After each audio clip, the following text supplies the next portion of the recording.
Hello guys, I think we are live. I'm not sure. Let me close this window real quick so you guys can't hear any train noises in the background.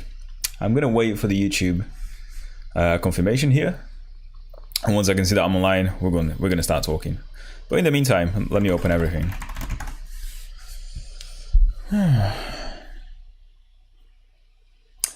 you go. I think we're live now, right? Yeah, we are. So, welcome to another stream, guys. It's very good to see that there's already some people watching us, so welcome to the stream. And we're going to be doing some Golang today. We're going to be giving some love to our beloved Golang CMS urchin that we started now, I think it was 6 months ago. It was literally 6 months ago, like last week. And I got a notification that, one of the YouTube kind of... I don't know how to say that, when you're a creator on YouTube, they send you emails every week, every month on, you released this many videos this month. This is what you released 6 months ago. And one of them was my first urchin stream. So I realized that this has been going for a long time. And if I'm honest with you, I've kind of been neglecting it in the past month. I've not really done any Golang in a while. So I thought, why not? Let's start this again. Let's give this some love, right? Because I know there's a lot of you that found my channel through Golang, and I don't want to kind of forget about you guys. So yeah. With that said, today we're going to be working on providing endpoints for users to create arbitrary pages. So we have endpoints for creating posts, for example, where you just provide Markdown. But now we're going to provide endpoints where users can pass kind of HTML content, and it will be displayed on a page. And if the page was successfully created, we're going to return a link, and the person can then come to the navbar and add the link to the navbar or whatever they want. So let's do that, right? Now, I should probably explain a little bit about how Urchin works under the hood. So the whole application, the whole state of the application is actually stored in SQL, believe it or not. So we're actually providing here MariaDB migration files, so you can kind of like install the application and then get up and running very, very quickly by just running the migrations. And for those who don't know what migrations are, it's essentially just like, if I just get one of these scripts here, it's essentially just like a set of ordered SQL scripts that will get your database up to the state that you want it, right? So that means that, whenever, depending on when you kind of check out to the repository, at what point in time you are, it's going to only contain the state of the database that you need for that point in time. So when you do a goose command, so goose is the actual software that we're using to run the migrations. It's a Golang application that just runs migrations. You do a goose up, and then it will get the database up and running to whatever state. Hello Muslight, how's it going, my man? It's good to see you here again, man. I think yeah, it must be, I'm gonna say it's over 5 times that I've seen you here now. I try to keep these things in my head, but yeah, I'm sorry if I misremembered something. But yeah, I mean, the work today for supporting arbitrary pages will essentially just include adding a new migration, where we basically add a new table for pages, and a few endpoints in Golang. So there isn't anything kind of complicated in this work. It's basically just something that we need to do to be sort of like feature complete as a CMS. So you can now kind of create posts, pages, and soon there'll be cards as well. I haven't really finished the work on cards, but we're going to do that in the future. How are you doing? How is your life going? So thank you for asking. I feel like I never really get asked that question, but life is going it's going okay at the moment. I'm not going to say it's amazing. Obviously, work is very busy for me, so I've had very little time to do any content, and I kind of feel bad, to be honest, because I don't want to neglect YouTube, but at the same time, I want to make sure that my job is kind of safe, and I'm giving some value to the company. And yeah, I mean, sometimes you just got to focus on certain parts of your life. But I'm doing good, man. Family's good. Yeah, work is busy. What can I say? It's what you want in life, really, right? What about you, man? How are you doing? how is work treating you? How is life treating you in general? So let me know. On the same topic, I was actually speaking to some people on Discord. It wasn't just one person, but everyone seems to be fairly stressed with work at the moment. Everyone is either kind of like trying to find a new job, or kind of trying to make sure that they keep their jobs, because things are very uncertain at the moment.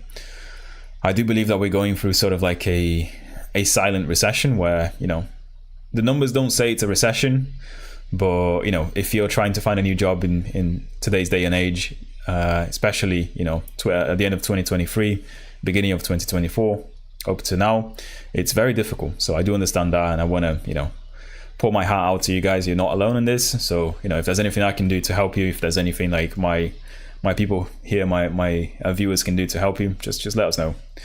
We're here, mate. Don't skip the daily life. Good to hear. I'm actually great. Learning CMake and programming better, etc. Thanks for asking. Oh, that's very good. Yeah, very, very nice to know that you're learning CMake. Yeah, as I said, I'm the guy to talk to if you want to learn about CMake, C++. Just, drop me a message on Discord. If you ever have any questions, I'm more than happy to help people out for free. I'm doing this out of my own kind of will to actually help people. And yeah, it's amazing when you actually help people and, they just get better, right? It's incredible. But yeah. So first things first, let's see what the state of the project is, right? So I think that there is a Docker compose command that I can run here. So if I go into, I think it's somewhere in Docker. Is that correct? Yeah, so if I run Docker compose here, MariaDB, no such file. Oh, okay, yeah. That's fine, because I should be starting from here. So bind address is already in use. All right, that's fine. So this is just a sudo systemctl stop MariaDB, just so we can start the Docker compose on the right port because it was clashing. And I've got the database up and running here. So that means I can just hopefully just debug my CMS app, and then we're gonna have, not enough arguments in the calls to make contact page. Now that is interesting, isn't it? What is going on here? CMS app and file urchin config. Is it because I need to run a build program? Yeah, maybe I just got to run a build here. But this is an interesting one. Not got this error before. Let's see if we can start the app, right? So I believe this is probably just because I'm running on an older build. But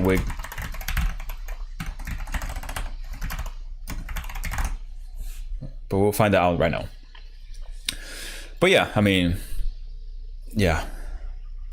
let's try again. There you go. That's a little bit better now.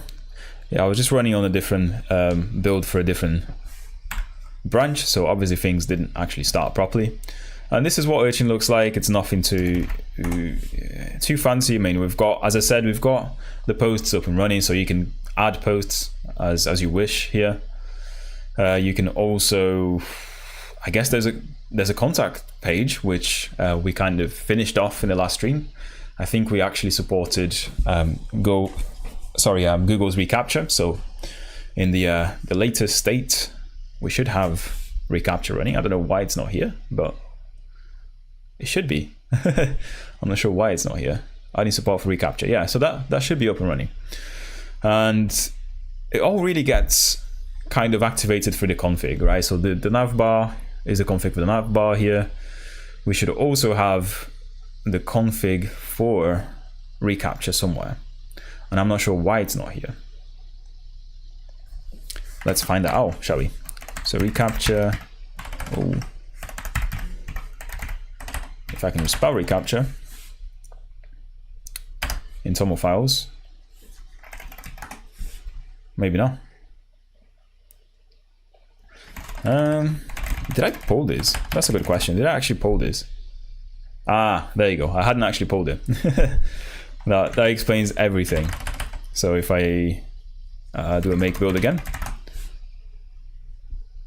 So Muslai, are you actually a developer right now, or are you still learning, dude? Like, what is your kind of situation in the industry? Are you just are you trying to get into it, or you actually work as a developer already? I try and understand what my viewers' situations are, just so I can better prepare content. That's why I may ask every now and then, like what people do. You know, you don't have to answer exactly, but yeah.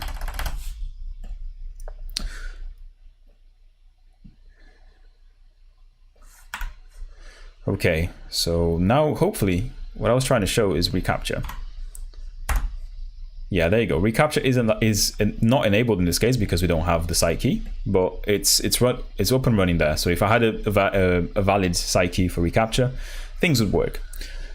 It's a strange situation for me, actually. I am not an engineer or computer science student. It was a hobby for me. Oh, nice. So what do you do, man? So how did you decide to kind of learn programming?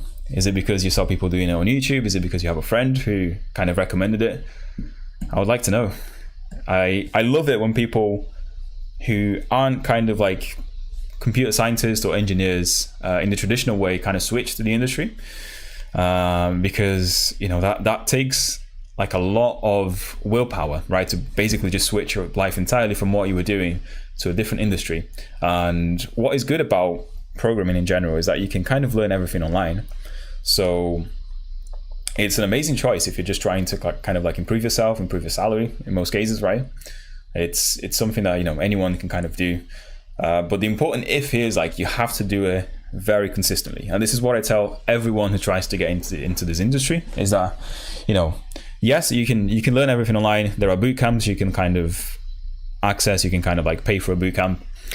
But if you're not going to be consistent, if you're not going to do it for like literally like a year and a half straight, just coding most days, you're probably not going to make it. So what I can say to you most likely is that, you know, even if you're struggling, man, just keep doing because you'll get better. And don't give up. That's the key point here. But yeah, I was playing a MMORPG game in my childhood and realized that it was leaked and just wondered it without any knowledge and just downloaded it. Then I learned Python to edit its UIs. That's really good, man. that's a really good way to get into programming. So like, you know, you've got access to the source code of your favorite game and now you're basically trying to like write plugins for it, shall we say, right? Or improve it in a way or another.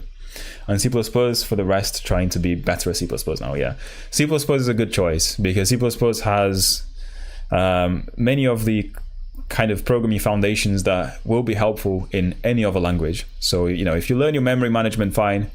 If you learn how things work under the hood with C++ or C is also a very good language for that because it teaches you the basics for you know, computer hardware, how memory works, and how the computer runs applications. Then you'll be fine in any other language. You know, it's kind of a little bit easier in that sense. Okay, so now let's try to add a table here just for the pages, right? So first of all, let's just like plot this out, right? So what do we actually want in a page? Ooh, I have a lot of shit here that is from, I finished like 300 hours of C++ lectures, 250 hours of Python, and now I'm learning CMake. Now I know a bunch of stuff, but I still feel like a long way to go, but it's still fun. Yeah, it's the way it is, man. And I'll tell you what, like you will never learn everything completely. You will never be perfect. So just keep learning.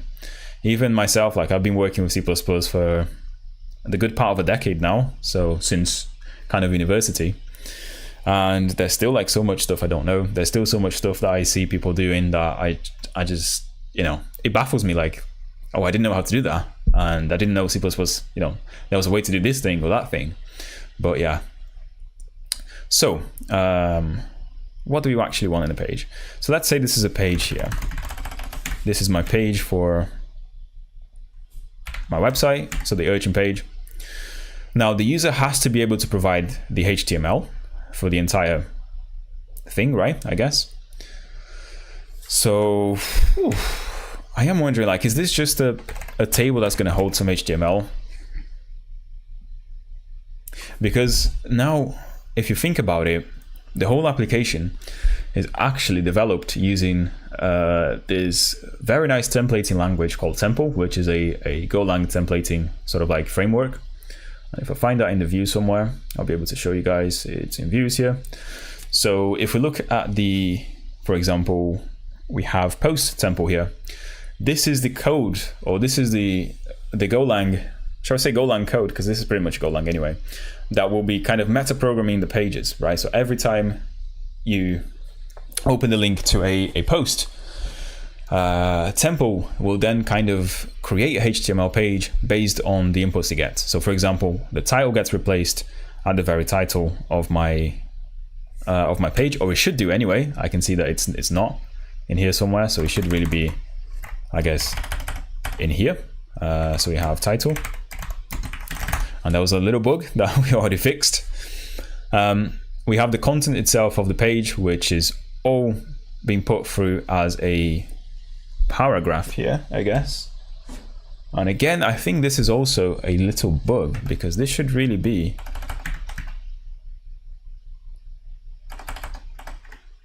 just the content itself on the H1 here, right? And I'm gonna see if I broke anything in a bit.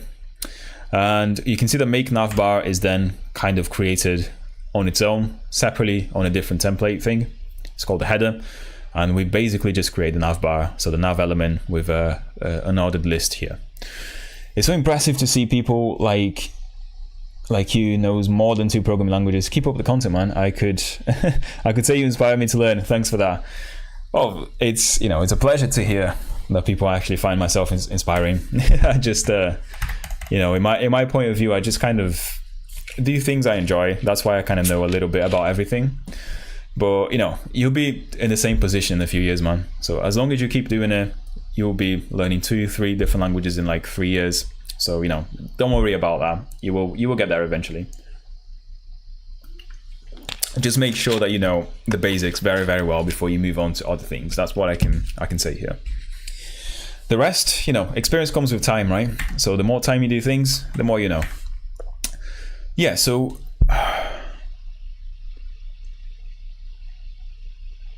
I think what we do here is like we add a new temple for, oh, what is going on here? What? I don't know what VS Code did here, but what I was going to say is like just a template page for a page, right? And we have the title, we have the content itself, which will be a HTML in this case, or HTML string, and the links for the navbar. And in this case, we're not going to add an article. It's simply going to be just that, basically just that. That is the page. So the raw content to the HTML. And this is going to come from the database, right? So we got to pass this into here somehow. And we're going to call this a make. Excuse me. So we're going to make this just a make page, right? We're going to change that name. And that is fine. So I would like to know if I broke anything. So make build. Or make build, in fact. Okay, so we have post and page temple. I like that VS Code identifies that this is a generated file coming from this now. This was not here before, you see. So these files were just separate, but now the VS Code template extension kind of treats this as a linked file, right? So this file is linked to this one, and this is what it's saying. And that's a very nice addition from the temple, guys. I didn't know that was a thing. So yeah. But anyway, so with that in mind, let's add a new migration, right? So we're going to go into the migration directory and add a new SQL migration. So development urchin migrations. Now, I don't remember exactly which command it was, but we're going to find out. So history. And this is a very good tip I can give you guys. So when you don't know a command that you want in the terminal, but you've done it in the past for sure. So for example, I know I have to call goose with a new migration command. Well, all you got to do is like type in your history here and grep, and then vaguely what you remember. For example, goose was the one. So here are all the goose commands in my history file, and we will find whatever we had here. So it's one of these, I guess, right? So I guess this is the right one. So if I do add sample post, let's do add page table. And we have a new Goose migration file called add page table, and you can see that it's sorted at the very end. So at the very end here, we created that. And this is where we have to put the SQL file. So for the up query and down query. Now the best thing we can do here is just to copy from what we've seen before. So I've done this kind of stuff before. And if I look at my sample post or the post table, I just got to copy this, right? And it will kind of be very, very similar. So let's do that. So we're going to do this, and then we're going to delete that. Let's create my pages table here. We will have an ID to the page. I guess we're going to need one anyway. So in WSL, my IntelliSense or ClangD does not work. Any idea why?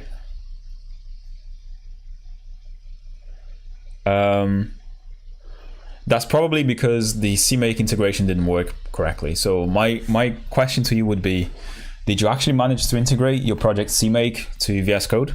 Because the IntelliSense is only going to work if it knows the compile commands, right? And when you do a CMake configure through VS Code, you will have a file in the end called compilecommands.json. If you don't see that file anywhere in your build directory, then it hasn't worked, which means your IntelliSense is not going to work. So I'll probably take a double look at your CMake integration and make sure that you can actually configure your project in VS Code. That's what I can say. Now, without looking at your projects, obviously, if there's anything else I have to help you out with, but please message me on Discord whenever you're free. I'll be free tomorrow. If you want to message me after work, I can take a look at your stuff. So we'll definitely have an ID, we'll definitely have a content here, and we definitely have a title. Yeah, that sounds about right. So, and you can see that this is actually very, very easy and very, very similar to the posts page.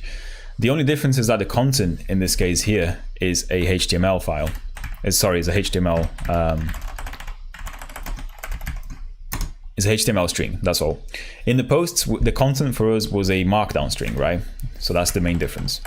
But yeah, so we're gonna do that. We should have a migration working now for us. And the last remaining thing is to actually go and add a pages file here.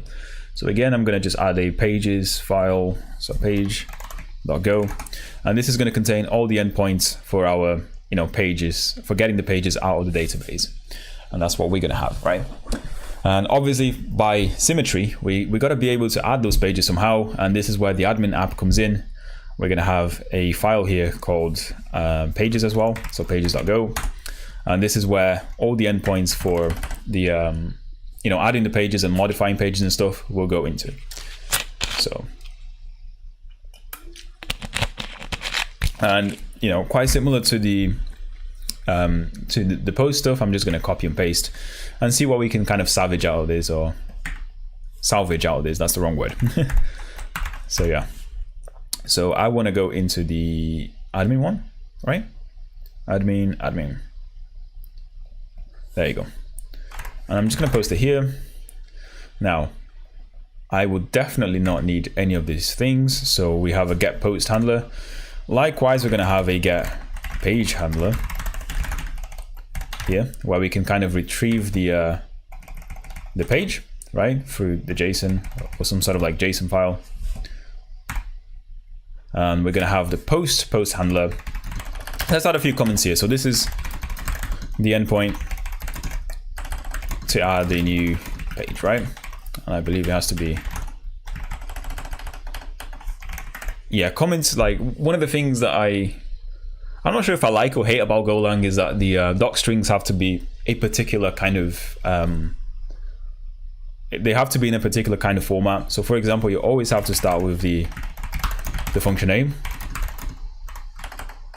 is the function handling the endpoint for adding new pages, right?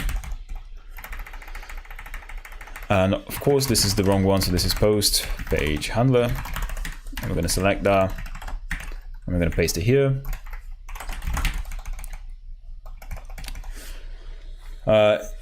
It's working when I use VS Code on Windows.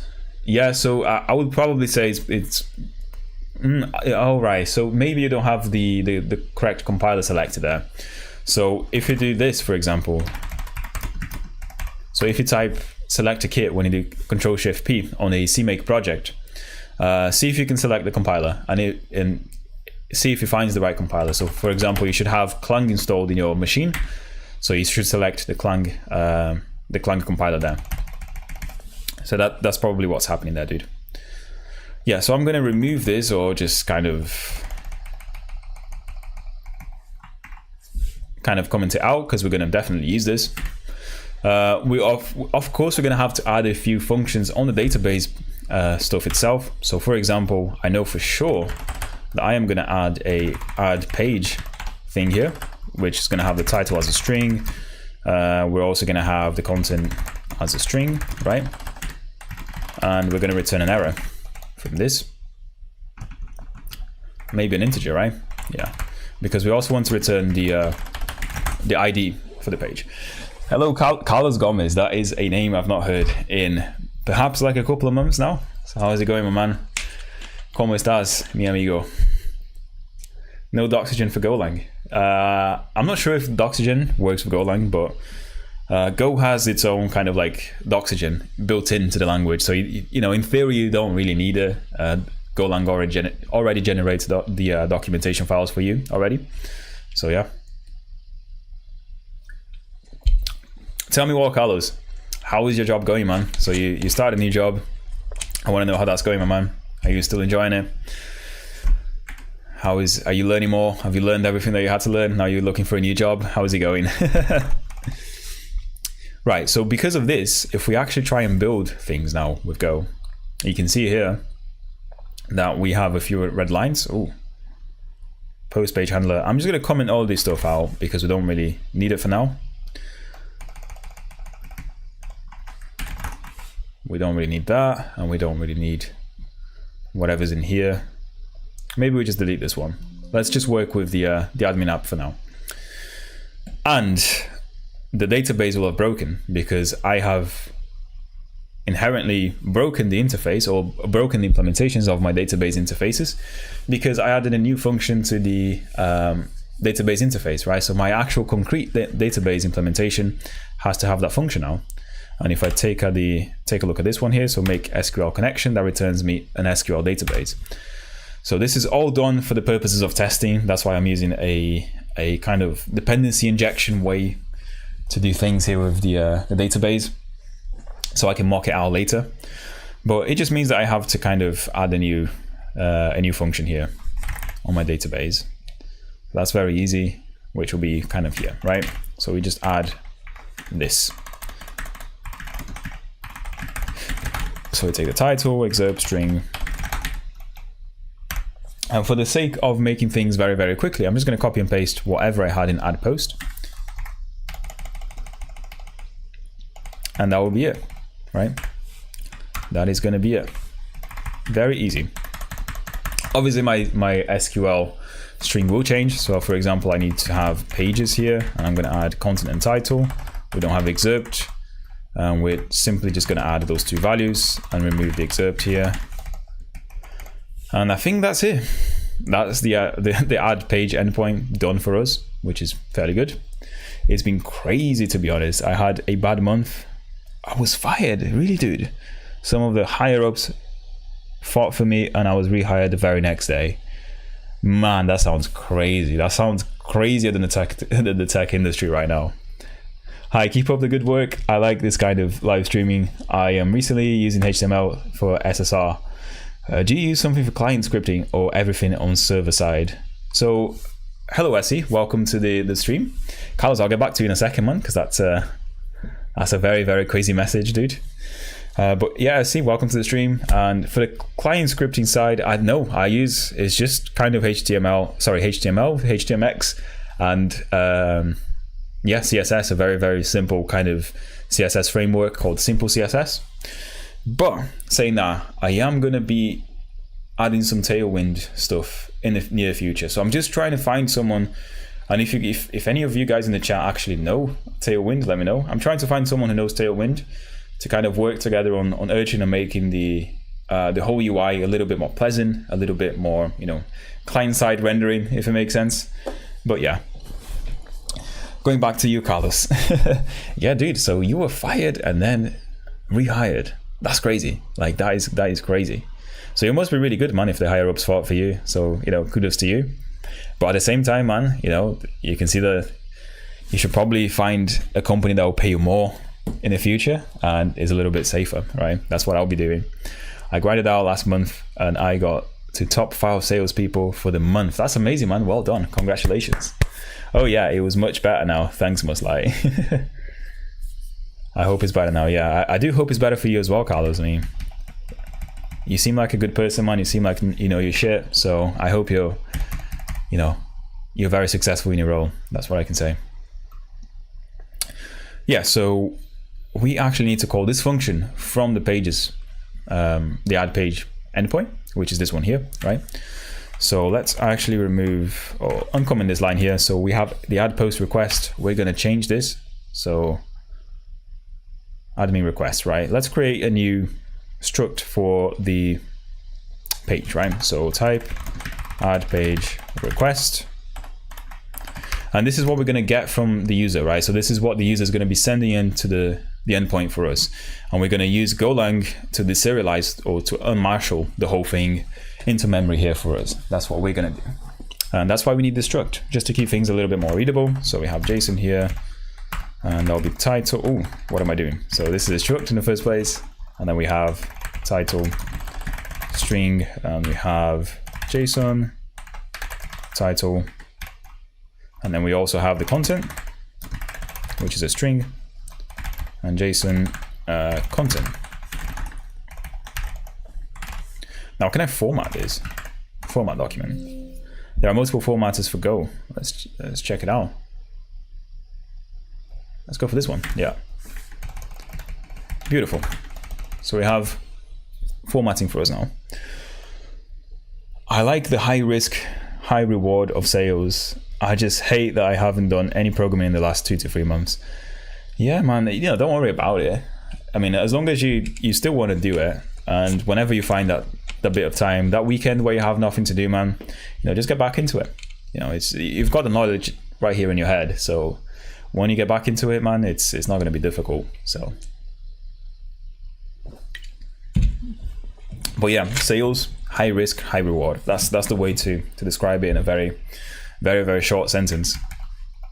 So yeah, it's crazy. You know, one thing that we don't get with, I guess, software development is that kind of high reward side of it. So for example, yeah, most of us have, you know, good salaries compared to the average job, shall we say, in the software industry, but we don't get any sort of like percentage on the sales made with your software. So if you create like this amazing software that's generating the company like millions and millions of dollars, millions and millions of pounds, you're not getting a percentage of that unless it's in your contract, which very few people actually have, right? But with sales, if you make a sales that's worth like $2-3 million, generally you get a portion of that. It's not going to be very high depending on your position, I say, but you know, even like 0.5% of, you know, $1 million sales is still pretty good as a bonus, isn't it? So yeah, I can't complain. But at the same time, you're expected to make sales all the time, and if you don't make a sales, you're not doing your job, which, you know, is a problem, isn't it? That is the problem with sales. I wish I was good at talking, man, because if I was very good at talking to people, if I was very good at cold calling people and kind of persuading them to buy a product, I would definitely try out sales at some point. I think it would be like a nice little break from software development. But yeah. Right, so pages, get page handler. So I'm gonna comment that one out. I'm just gonna work on the post page handler. Nice, I'm using Tailwind for CSS stuff and Alpine for easy client scripting. I've never tried Alpine. Like open and hide a pop-up based on hover event. I'm gonna take a look at Alpine, dude. It's not the first time I hear about Alpine. And I want to kind of know, like, what does he actually offer compared to just playing like React and stuff. Alpine scripting.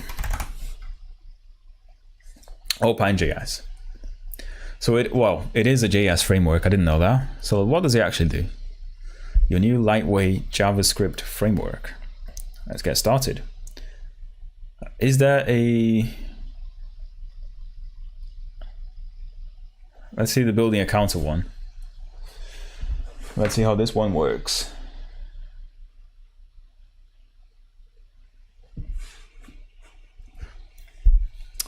So let's start with a simple counter component to demonstrate the basics of the state and event listening in Alpine. Two core features. Insert the following into the body tag, and we have button on click count equals on click counter plus plus increment. Okay, so it's very easy. It's just like a simplified JavaScript basically. Now you can see with 3 bits of Alpine sprinkled into this HTML, we've created an interface counter component. Let's walk through what's happening briefly. So x data count equals 0 on this div. Everything starts with an x data directive inside of the x data. In plain JavaScript, you declare an object of data that Alpine will track. Every property inside this object will be made available to other directives inside this HTML element. In addition, even when one of these properties changes, everything that relies on it will change as well. So let's look at x on. So x button. So button x on click count plus plus increment. So x on is a directive you can use to listen for an event on an element. We're listening for a click event on this, so ours look like x on click. That sounds very cool. That sounds like the HTMX for client-side stuff. And I love that. Yeah, maybe I'll add this to the list of streams, man. Maybe I'll play with this in the future. It's not the first time someone mentions Alpine in the stream. And to be honest with you, I've never really looked at it in the past, but it looks like it's helpful. Now, the thing is, how big is the framework itself? So if I were to download this, let's take a look. It's not that big at all. I mean, a kilobyte of text, maybe. Let's save and see, right? So if we were to kind of save this on downloads, and hopefully I don't leak anything here. Oh. And I haven't. Oh no, it's 46 kilobytes. So it is fairly big, to be fair. It's actually fairly big. But oh well. Anyway, let's catch up with the messages. I missed quite a few here. Oh, for sure. I'm actually just staying here until I make at least 30K from it and start a development firm with a couple of people. Nice, man. That's a good plan, Carlos. It's good. It's very good when you actually have a plan. So just make sure you stick to the plan, man. You know, do whatever it takes to get that plan going. Oh, dude, I was learning Alpine before going Maya, and it's so much fun. It integrated beautifully with HTMX. I think we need someone else. I think me and someone else mentioned Alpine when we were talking about SQLC. Yeah, I think so. I think you were the one, Carlos. That's true. I think I vaguely remember that stream now. But yeah, I mean, maybe I'll add this to the list of things that I need to look at this stream, right? Because it's a very, very nice kind of framework. The only downside is that it's, you know, you add 46 kilobytes to a website, which is okay. It's like adding an extra image, right? But yeah, it's quite big for a JavaScript framework, if I'm honest. Anyway, so we had the add page request, right? Also, let's move this up here.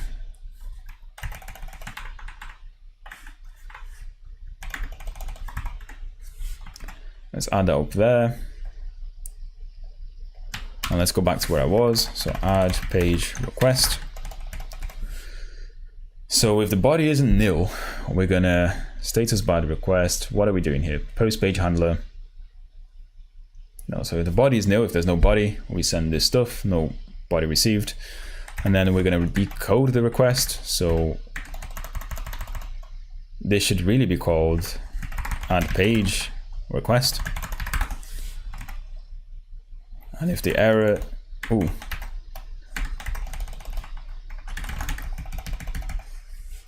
okay, so now we have JSON at the top there. Invalid post request, invalid page request. Okay, I'm just like making sure that everything still makes sense here, because we basically just copied and pasted this code from the add post endpoint, and we're going to be testing this in a while. But yeah, so check required data. add post request. So this is going to be add page request. And this is where that function comes in, right? So we had a function down here that was called check required data. Maybe we can uncomment this as well.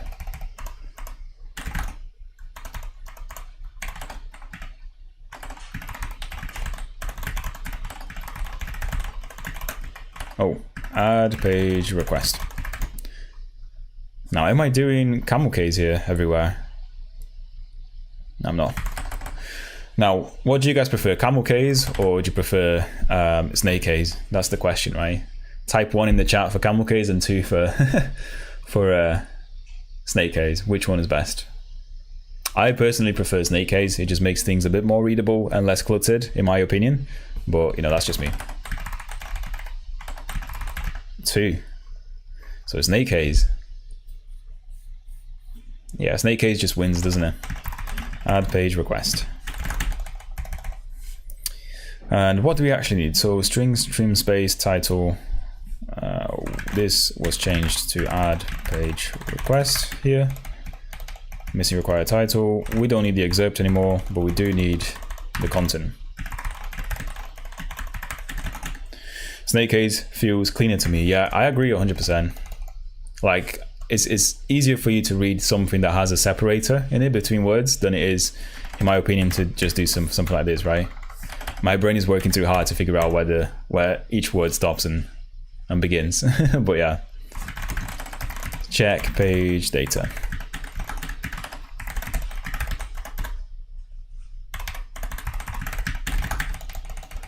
Okay, and now we can call that up here.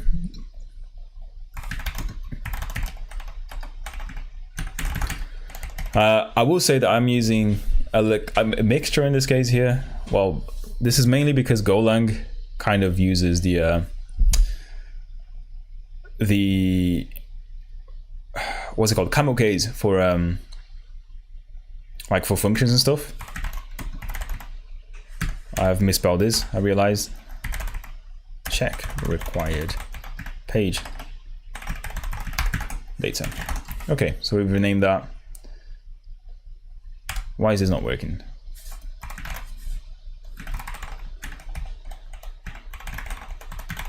I could swear that I renamed line 23 here, but maybe not.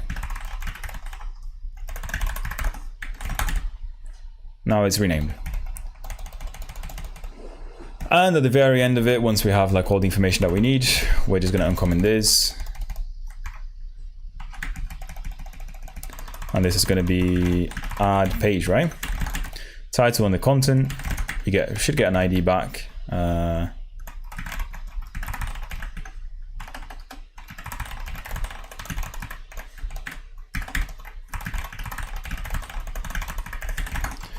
Yeah, so that should be okay now. ID's been unused. Yeah, it's been unused because we haven't actually returned anything here. Now, ideally, right, so we are returning the post ID response here. I don't want to do that. I want to return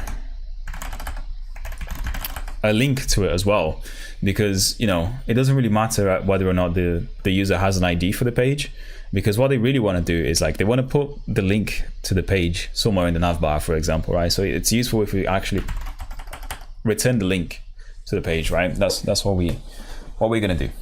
So let's do that. So post. So we're gonna do page post ID response. So page response. Let's just call it page response, right? And that's gonna be a struct, and that's gonna have an ID in it, and the JSON, which is going to be the ID in this case. And then we're also going to have the link to it. And for now, we're just going to kind of hard code the correct link. But yeah. Okay, we're automatically doing things here. Now, this function should not be returning a post ID response. It should be returning a page response. We got an ID. And now we're going to have a link, right? So ID, and we have a link here. Which brings me to the next question, like what is going to be the link to the page that we return? because ideally the user is going to have a say on what the link is going to be, right? So the user is going to be able to say, I want to add this new like buy me a coffee page, but I want the URL to be buy-me-coffee, right? So it makes me think that as well as having the page ID, the content and the title, we should also have a text here. So we have a link that is going to be the link. We have a column that's going to be storing the link, right? And then the user can provide that, which means that we now have to kind of go into the add page request and also put a link here. Just as easy as that.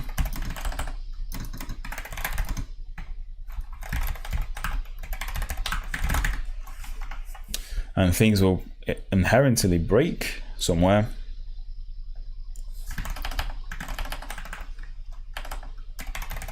Let's just call it link. So we're expecting link here. Now we do want to validate that it is a proper link, right? So for that, I guess we need to Google, like, what is a regex? Regex for link. That's what I want to do.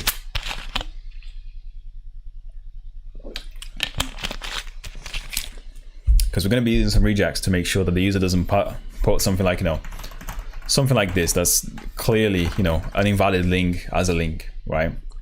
I'm kind of willing to say that we should only be accepting A to Z and A to Z,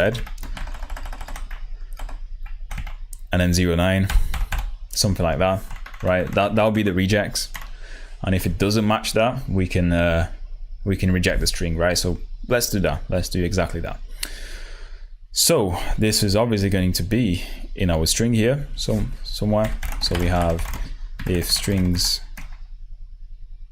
dot trim space. Maybe we don't trim the space at all.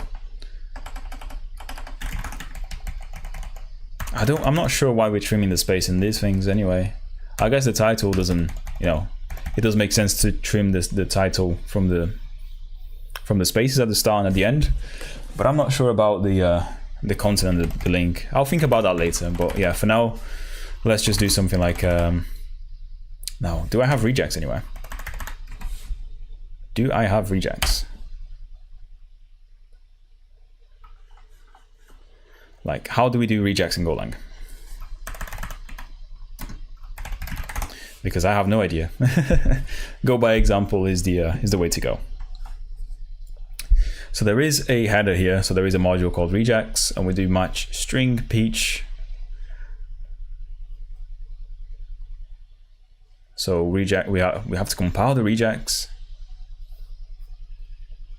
Wait, what? So we match the string to peach, and then we write the match here.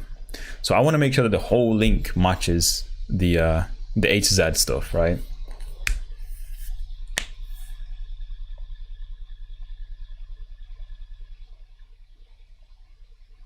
Using ChatGPT for regex every time. Yeah, that is a good, yeah. I mean, regex, it's one of those things that, yes, it's kind of useful sometimes, but also you don't use it enough to actually learn it inside out. What I do actually use is this website here, so regex online. So there's like a tester website, regex 101, that's the one. So you can put like your regular expression here, and you can see if it works. So something like A to Z,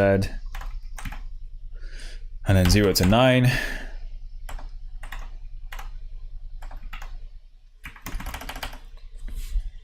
And then you can put, there are 72 matches here, and it did not match the whole string. Now, it used to tell me when it's gonna match, when it's matching. You see? So it's matching like the whole thing, but the spaces don't match. And if I do anything like that, it doesn't match. That's it. So the algorithm would really be like, if we find the match and it's equal to the same original string, then the link is valid. If not, it's not valid, right? But this is the regex that I want, and this is what I'm gonna Google for. I'm gonna implement here in Golang, right? So let's create another function. So function, validate link regex. And we're going to pass in the link as a string here. And we're going to return an error. As easy as that. What is it? Regex p? Regex p. Not compile. So what is the difference between compiling and not compiling here? That's what I wonder. Let's read it, shall we? There is definitely a difference here, which I do wonder which one is more performant, which one is actually better to kind of compile down to the binary, but let's see. This tests whether a pattern matches the string. Above we use a string pattern directly, but for other regex tasks you will need to compile and optimize regex struct. Okay, many methods are available on these structs. Here's a match test like we saw earlier. Yeah, it seems like you want to compile it if it's a complicated pattern, but I'm not entirely sure whether we will get any benefit from compiling it. I don't actually know what it means by compiling it. Like it doesn't mean the same as compiling it down in the binary, right? So the regex object is going to be compiled every time you call the function. It's not just going to be compiled once. So does anyone know? Does anyone know the difference between, you know, compiling the regex here and then just using it straight away in Golang? If you do, tell me in the comments, because I have no idea. But I'm gonna just do a match string, I think. And how do we use that? So we do a match air regexp dot match string, and then we have the pattern itself, which will be this. Let's make sure we escape things correctly. And then the string, so the link itself. And I believe this returns an error, right? Is it an error? Yeah, it's an error. So we say if the error isn't nil, we're gonna simply return or fmt.errorf, and then we're gonna say could not match the string, and then we're gonna have the error here. And now we want to make sure that if the match, what is it? What type is match? What type is match?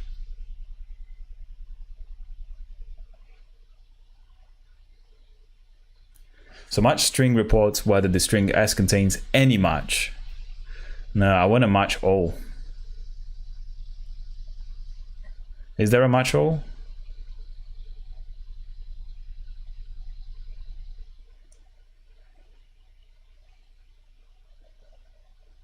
I guess this is why we need to compile things, because we can then access the match objects, right? I'm gonna guess that that's the reason here.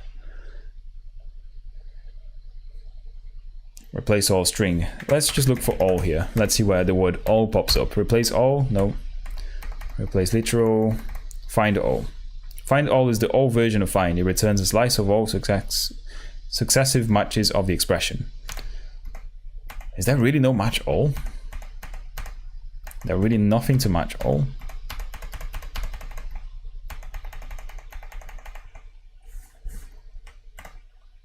Find all string. I'm gonna have some Coke Zero here. Oh yeah, by the way, guys, we've swapped the sponsor for the channel here, so we no longer have Coke Zero anymore. We're having Pepsi Max now. It just tastes better. So. That is a directly shout out to PepsiCo. If you guys want to support me, please donate. I would happily take a sponsorship from Pepsi and all their billions and billions of dollars. Right. Yeah, it doesn't seem like we have a match all function, so let's see how we can access the actual match object. So, okay, find string, peach punch. Is it going to tell us in here? How to find all string.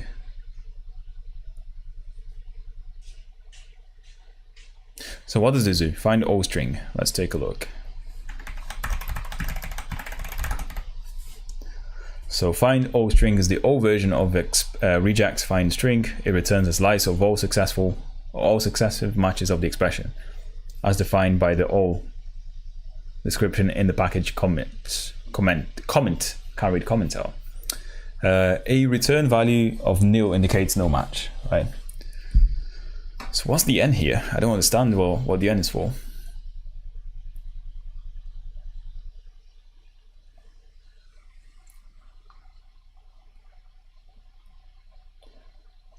So what's find all? Find all is the all version of find. It returns a slice of all successful.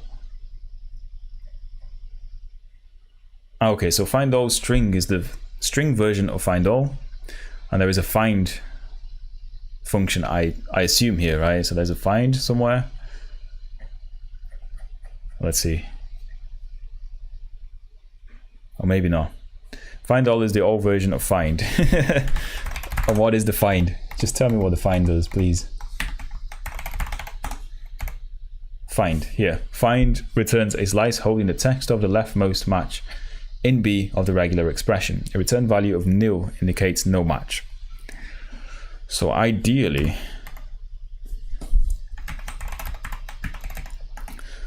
I want to understand what find all does. Find all is the all version of find. It returns a slice of all successive matches. Maybe I just want find string.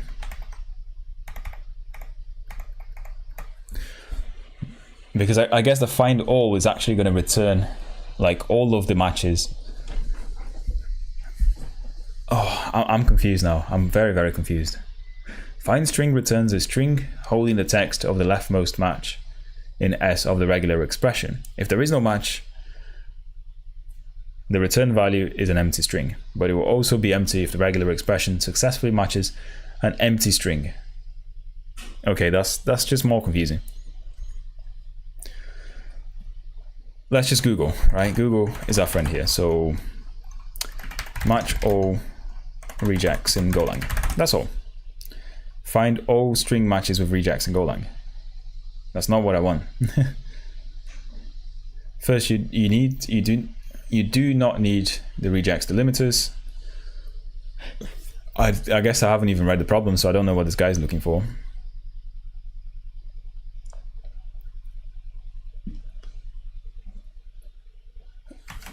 I guess what we want to do is Golang regex match whole string. That's what we want to do. How to look for the exact matching word in regex? No.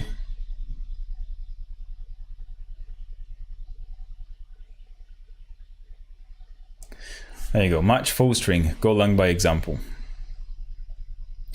So Golang regex contains 2 anchor characters that can be used to match full string. Okay, so yeah, I'm just being stupid. So we could have like added these, of course. So we could have added this and that, right? Is that correct? Or did I use them in the, yeah. So this didn't match, but hello. Does match? Wait. Your regular expression does not match the subject string.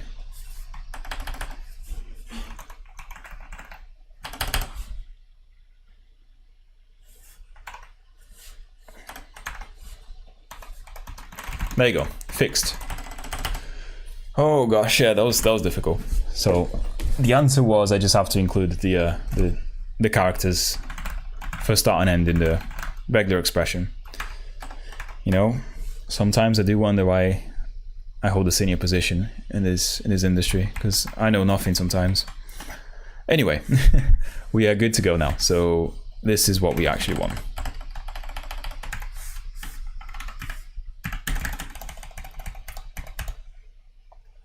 And I think that's it, right? Because now we can actually use the match string function. And if we say that if the error is a nil, also make explicit here, we also say if not match, then we're also going to return an FMT error F. It's going to be the same as this one here. Ooh.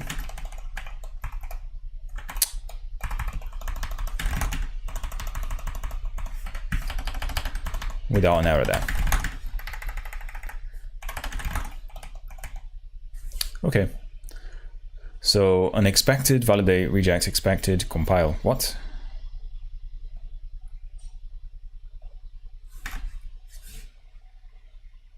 Unexpected, validate, link, rejects. I have no idea what this means. What is going on here?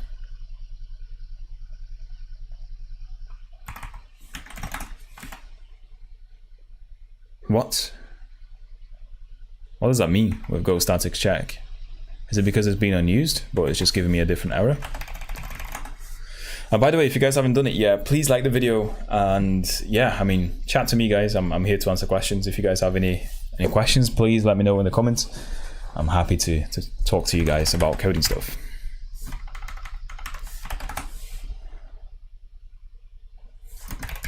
Now, why is this an error? What is this? Unexpected name, expecting.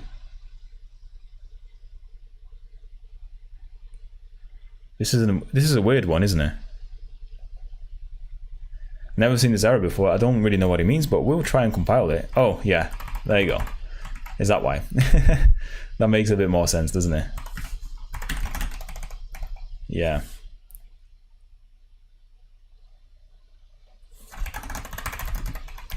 That makes more sense. It's because it was not being able to compile the program because I had a left out if statement there. Now we have check required data. We should also probably do something like error equals validate link rejects, and then we have add page request link down here. What am I doing? This should just be if error is not nil, then return fmt dot. I'll just return the error here. We already have a good enough error message in that case. ID and link are not a thing. But now it is. Cannot use add page request dot link as int. Why is this an integer? Yeah, there you go.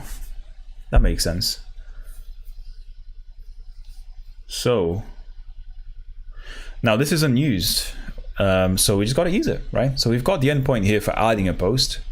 Now we just got to like go into the main application where the bit where we add all of the endpoints in one place. This is where we do it. It's in the admin app.go, and in here we're going to have a section for all the posts here. So I guess a post page is going to be a post page handler, simple as that, and we're going to pass in a database to it.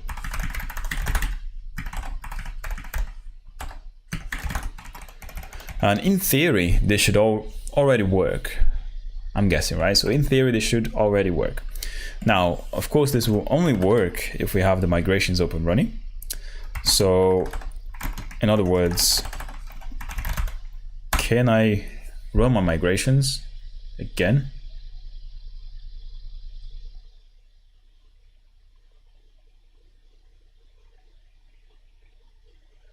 So what, are we attaching to it?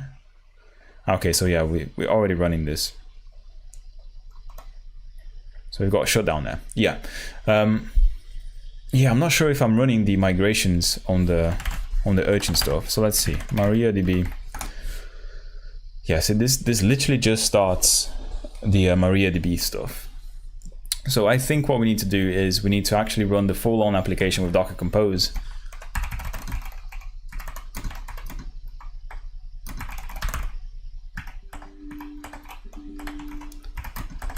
So we can get the MariaDB database up and running with the migrations, because we're obviously missing that last migration that we have the page table here, right?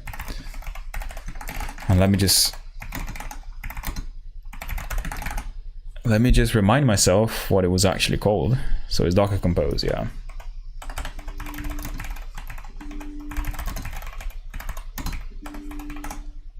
It's just as simple as this. Now, it didn't really start the application yet.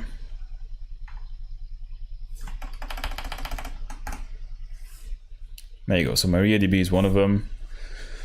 And it's going to wait for the database to start, for the application to start as well, I believe, right? We'll find out. And then we have the Urchin application there. Did Goose run?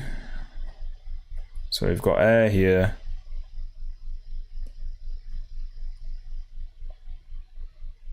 I can't really see the Goose output.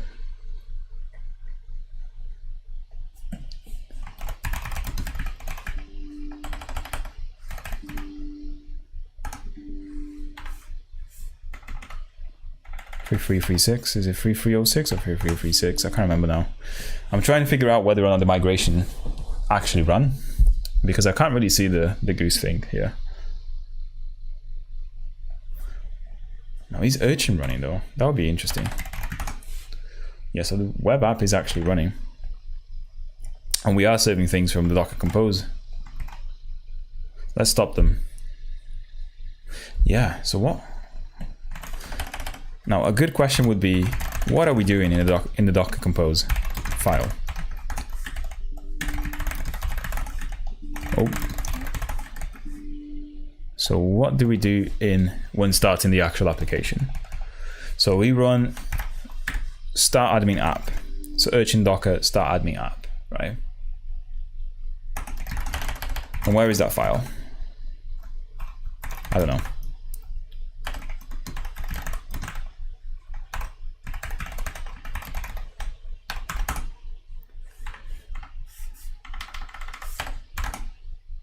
There you go, it's in Docker. Docker. Oh, yeah, he was there the whole time. I didn't realize. So start admin, application, and we do have a call to Goose here though. So it should be in theory running the migrations, right?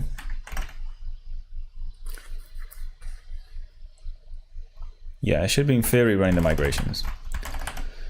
But let me do this locally and actually start systemctl's MariaDB service. Oh, start. And then I can do a sudo mysql on root, access denied for root using password equals no. Oh, that's interesting.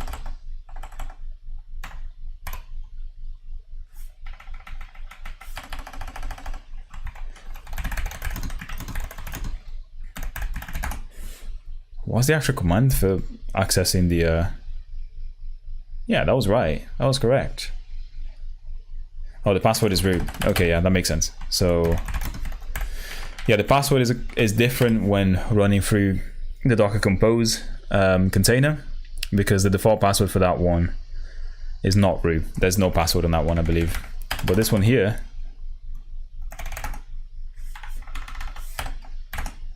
I have root and root. So yeah, there we go. And if I use the pages, right? See, there is no pages, so the migrations did not run. Now, if I exit, is exit? Yeah. Migrations, and then we do a Goose up,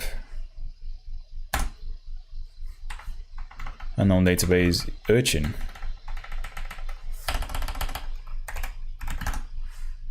Okay.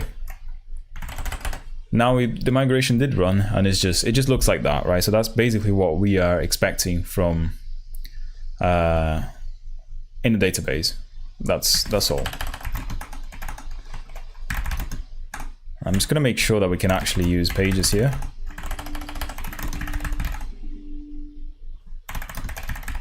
Oh, there you go. That's why. Select everything. Or this is it. Describe. What's the actual keyword to get? SQL, describe, table. That's the one. Is it just describe? I can't remember. Describe or desk in SQL. Yeah. Describe pages. Okay. So yeah, this is what we have, and everything works as intended, I guess, in terms of the migration. The page is being created. Let me just exit out of this. And yeah, so now we should be able to run the Docker application. Let's stop MariaDB locally and then run sudo systemctl, nope, Docker compose up. This is going to run both the admin and the normal application, I think. And if you're not using this, I recommend downloading the Postman VS Code extension if you work on something like this. I have to sign in. Oh, amazing. Open. I'm going to sign in on the side here because I don't want to leak anything.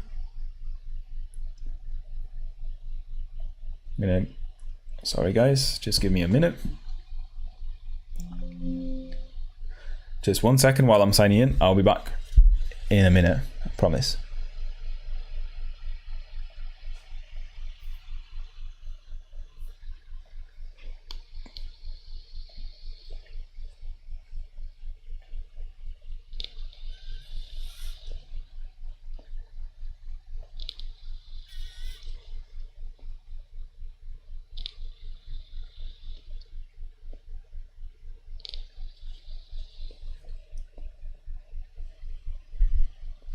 And I think we're back. Yeah, sorry about that. I was just trying to sign in. And there you go, it did work. Yeah, so for you guys that work with applications that have multiple endpoints and you want to test them out as you develop, the Postman extension is actually fairly good for that. So I've got here Urchin admin, and I can create a new folder here called, I don't know, let's call it pages, right? So let's rename this to pages. And let me get back on my YouTube stuff here. And by the way, welcome to everyone who's new here on the stream. There's a few more people. I hope you guys are enjoying this. If you have any questions regarding coding, anything, just let me know on the chat. If you haven't done it yet, like the video again. It does help me out quite a lot. Kiss, chef's kiss to everyone. Yeah, so in here we're gonna add a new request, right? So basically, can we just add a new post request in here? Yeah. So add request. Let's change this to post, right? Carlos Gomez, ha, there you go, bro. That's one for you. I do massively appreciate, especially you guys like Carlos, like the people like Muslai, I'm not sure if he's still here. You guys that tune in every now and then, but you keep doing it for like months, sometimes like half a year, right, Carlos? I think you've actually started watching me over 6 months ago, dude. So I do appreciate the support quite a lot.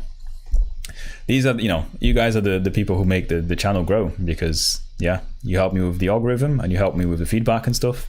So I appreciate that massively. And as a YouTube creator, it's good to have that, really. So we have localhost here, 8081 pages.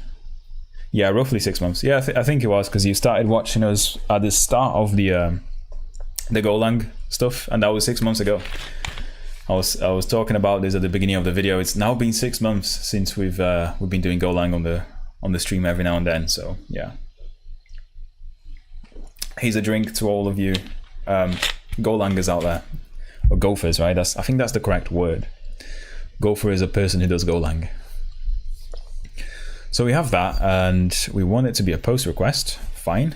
Can we save this? We have now saved it. How am I adding a post? No, there is something in the body, right? So yeah, something like that. And I'm just gonna copy and paste this in here, really. So we're gonna go in raw. We're gonna raw it out. Now the content is just a simple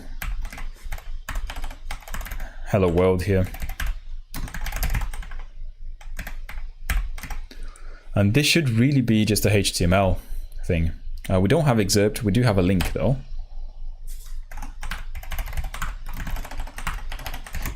And I want my link to be something good, right? So something like hello world.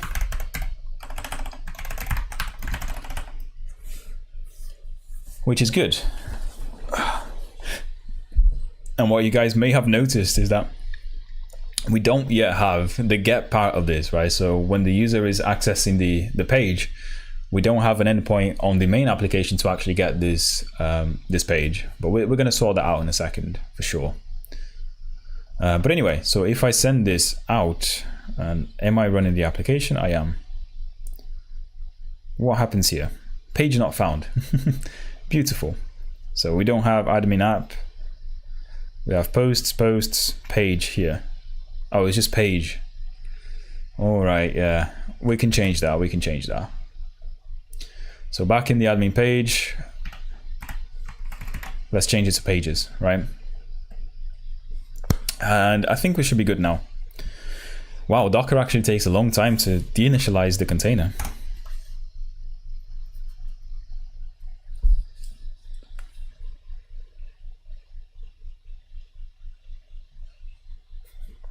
Let the application start here, and then we will test it again. Now everything is open and running and listening. So back on my Postman, we are going to rename this to add page, right? And we're going to send it. Couldn't add post. Field link doesn't have a default value. Did I misspell it? Link hello world. What? Field link doesn't have a default value. Now that is interesting, isn't it? So let's do the following. Let's debug this and see what's wrong, because there is clearly something wrong in here.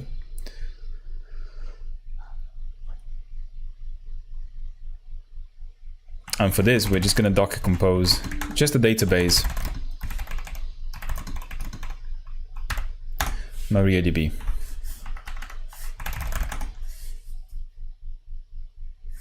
Right.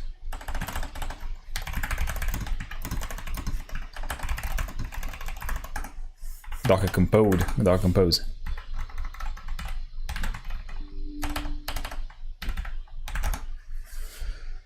The one I'm looking for, this is one here. So the dash f has to be before everything. Beautiful. And I can run my admin application here. And by the way, if any of you guys are interested in actually helping out with this project, there is a link to the repository on the description. And because we have Docker Compose files and everything to aid you in the development, it's actually very, very easy to get up and running very, very quickly with this project. So you guys have no excuse to help me out. That's what I'm trying to say. Right, so we are going to just put a breakpoint in here and see what happens when we come in, right? So if we go in here, send it, we get a hit in this breakpoint, and we can see what's going on.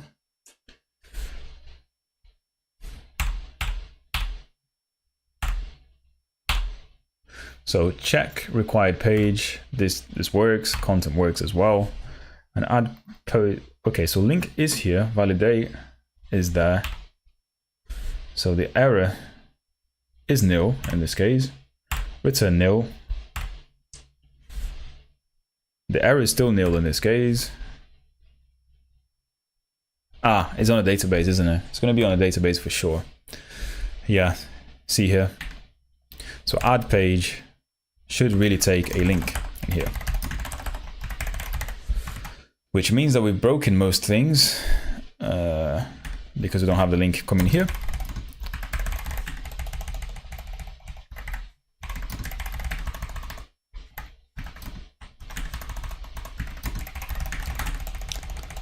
And that should make things work a little bit better now, right? So once again, let's run this and see what happens. So I have to, I believe, recompile everything here with make build. What?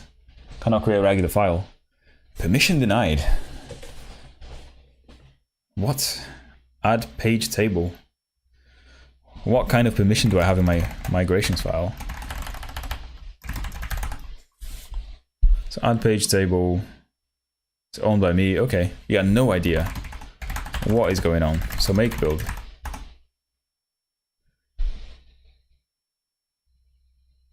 That is weird, isn't it? So tests, helper, migrations.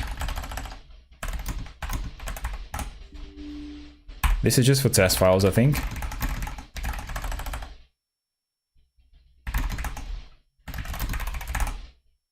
Yeah, I have no idea what happened there. Okay, that's better, because now we get an error somewhere. And we should have add page request here. Links, as usual. It's just me being dumb.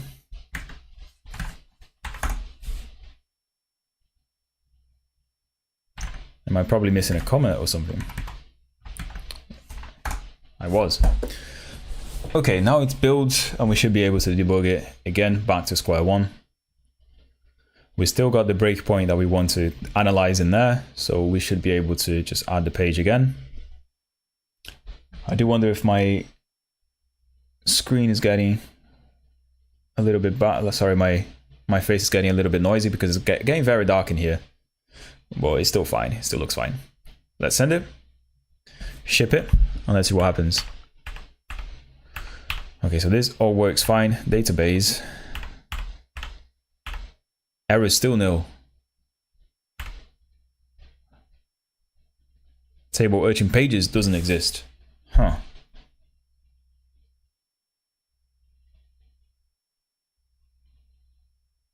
But why? So it didn't actually run the migrations on the database that we spawn up with Docker Compose, right? So we got to fix that. Now I have no idea why, really.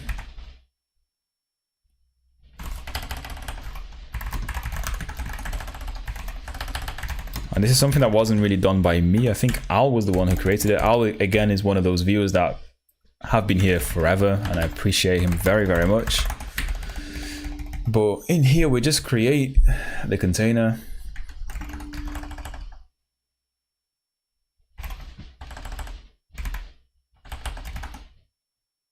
And in startup.shell, what do? We do a goose migration as well. So we cd into migrations and then do a goose up. So why doesn't this work? Is my question.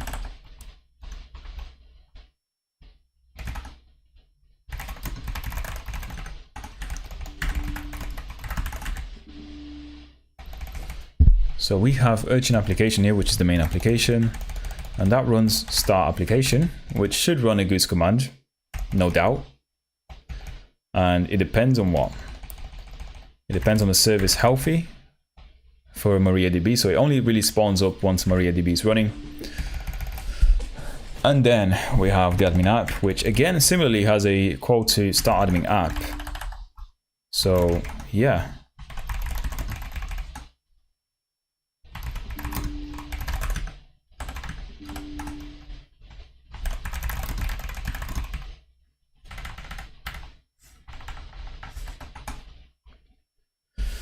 So let's see if we can maybe get the logs here and see why it doesn't work.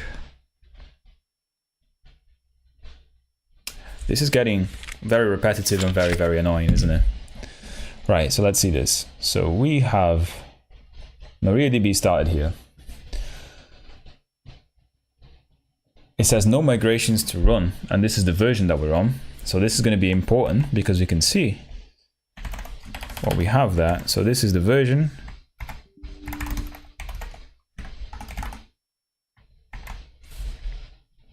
That we are on.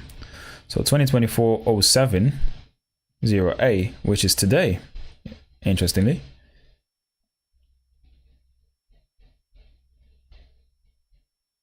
Which is annoying. Like, what happens if I just run this now? So,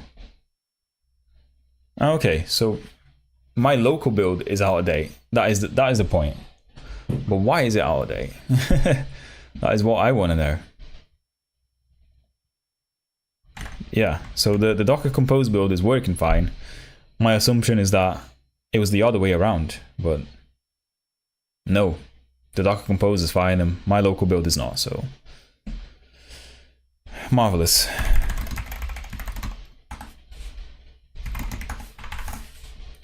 Let's try again. So when I run the application on itself,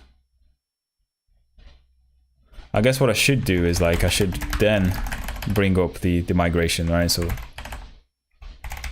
goose up, urchin, and now I can do everything here, right? Ah, yes. We're not actually saving the state of the database. That makes sense. So the MariaDB database that we have here isn't actually being like kept up to date after we kill it. So if I do this now, we hopefully are not going to see any problems with the database because it is up to date now. Error is nil. There you go. And we return things. That makes sense, right? So I have some confidence that this endpoint works, right? But let's write some tests for it before we ship it, right? Actually, we can't even ship it. Yeah, we're going to create a PR, but we're not going to finish the whole thing today because we still have to do the get page handler on both the admin app and the normal application. And yeah, but we can do some tests before we go. So this is where I spend like 10 minutes of the stream figuring out how I wrote the test in the first place, because it's complicated as hell and I can't remember how I did that. But yeah, we can look at them anyway. So we have admin tests here, post tests. Let's just do a new file. We have page tests, or page test.go. And this is not named correctly. It should be page test.go. I'm going to copy and paste whatever is here, to be honest. Nobody's got time for making tests from scratch. So we're going to do this. Now, why isn't this working though? Database mock. Ah yeah, the test will not compile because database mock isn't actually a proper database, right? Because we also need the add page thing in here, which really should be a function that takes a string, string, string.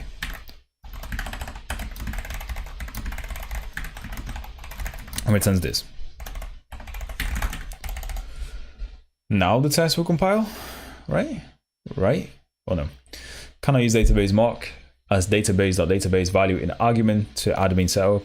Database mock does not implement this because we have add page is a field, not a method. Okay, we can fix that, right? Right? Why is it a field and not a method? I do not understand this. I guess we can figure it out. Yeah, because we haven't actually defined it. So db database mock.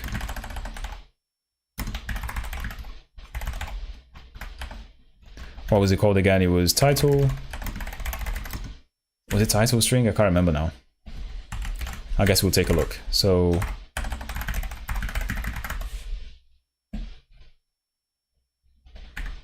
this is the signature that I want.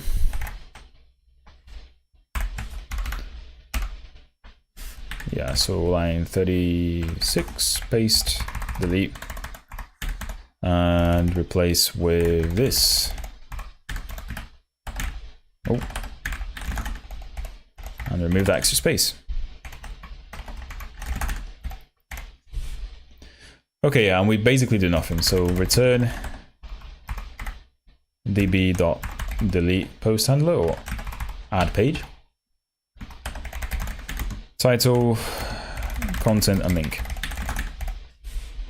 Now, what's the problem here? So field and method with the same. db.delete post handler. Where are these things defined?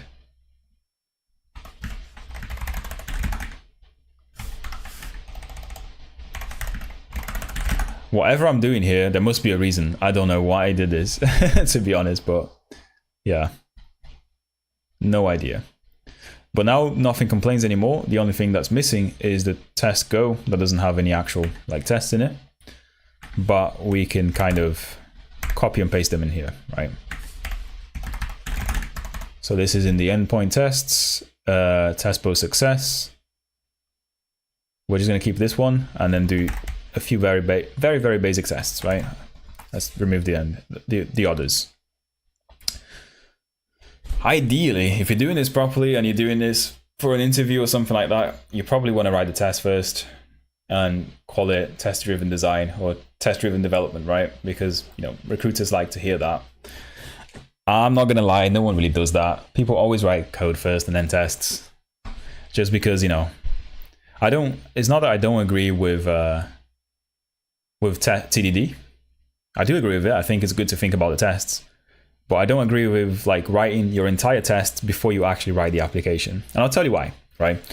So if you write all your tests in a way that you want to make those tests pass by writing the code, you essentially agree on some sort of like API or contract for your code that has to pass those certain things. So you're developing your API, you're developing your code with the thought in your head to pass those particular tests. So you're going to be doing things in a particular way, like just so you can pass the test, right? But sometimes when you begin writing code, you figure out that one or two things can be done in a different way.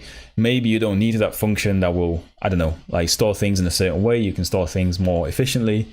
And these things will affect the outcome of your tests, or the way you write your tests, not the outcome of the test. They should test the behavior, right?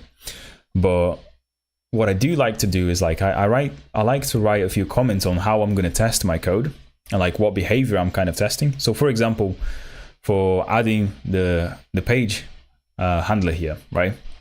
I just want to make sure that I get a new page added to my database at the very end of it. That's what I want to do here.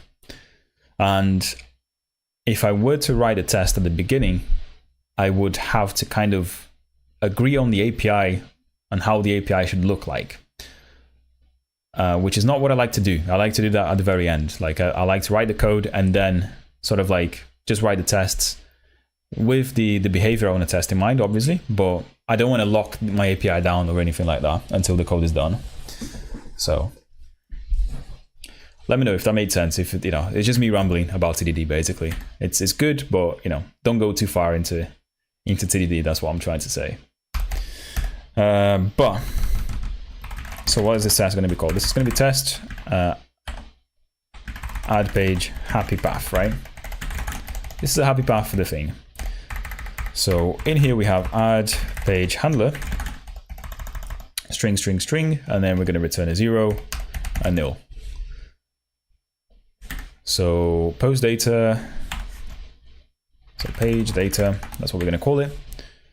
And this is going to be a add page request. Remove that, add link. So we're going to set up the routes for the admin app. We're going to marshal the page data and we're going to send it to pages right here. We're going to serve that. We're going to make sure that we get returned a 200 OK in this case.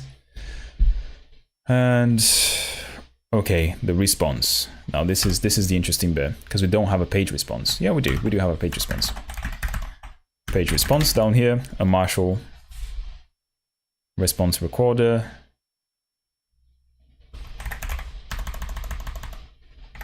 A certain or nil is the ID.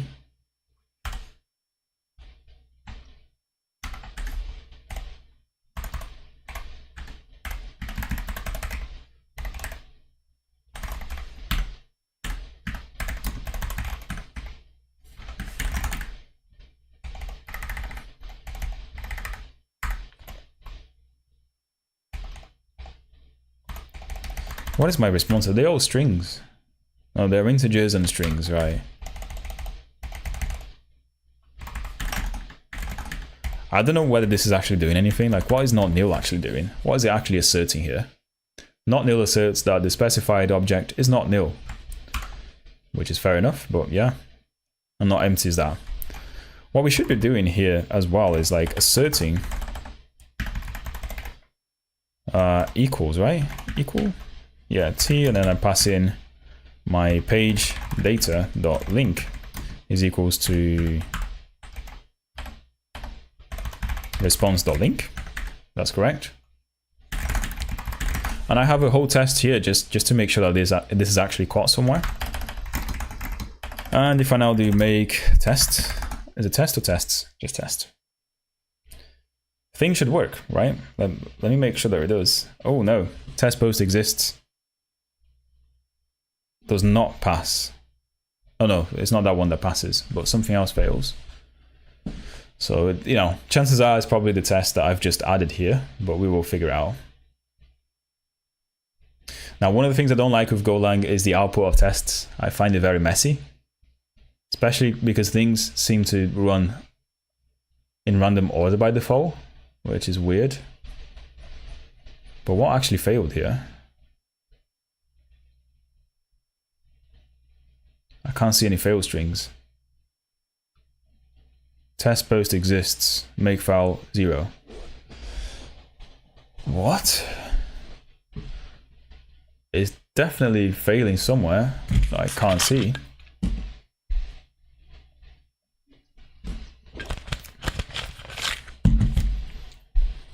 So passed, that one passed.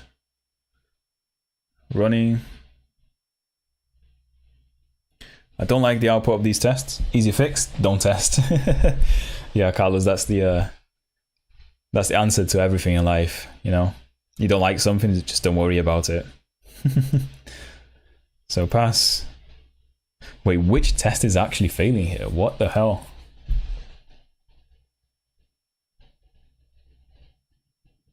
Fail. Test admin endpoint test. Build failed. So the build failed for this one. Why? App settings. We declared in this block. Is it because of that? Wait, is it literally because I already had a declaration there? It didn't fail, it just failed to build, right? That was the thing in the end. It just failed to build. There you go, the test, all pass, as expected. Amazing. And if we run it here, it should also pass, right? Because we can get the test working here. And there you go. And with that in mind, guys, what I'm going to do is I'm going to push this up. I'm going to do a git checkout, add page support, add arbitrary page. And this is just the beginning of the work, because what we've done here is basically just added a new endpoint that takes in some HTML and puts it into the database. What I need to do now is to make sure that that HTML that comes from the database is correctly being shown on the screen to the user when they do a GET request to it, right? I am not going to have time to do this in the stream because I am actually going to come off in a second, but we can push this and still talk for a bit. Once again, thank you everyone who joined it and liked the video. And let's just add everything, right? So we have 1, 2, 3, 4. We have mocks doggo. Yeah, we changed everything here. Do we still have anything that we haven't added yet? Oh yes, we do. So page table has to be added. Oh, guy added. Git add. And what else has to be added? We do want to add the pages go as well. And what does it look like? I think this is basically everything, right? And this one here, the endpoint tests. So page test.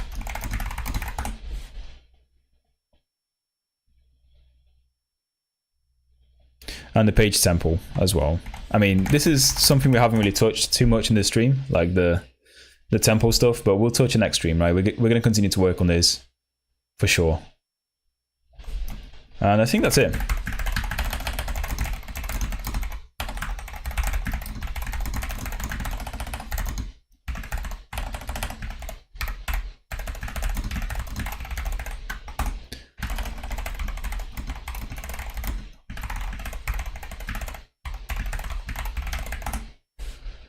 I'm going to add some arbitrary page support.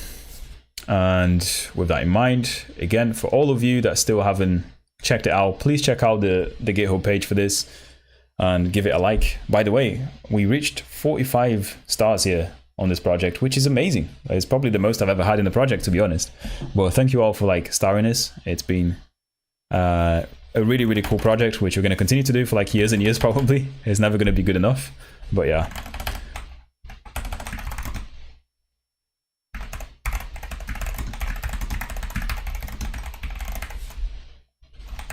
And we still have a few to-dos, right? So for example, we need the normal, the app, the get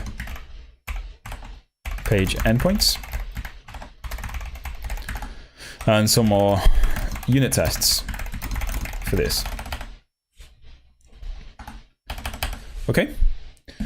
Now, with that in mind, guys, thank you all very much for joining. And I apologize if you just joined the stream and I'm leaving now, but you know, you joined a little bit too late.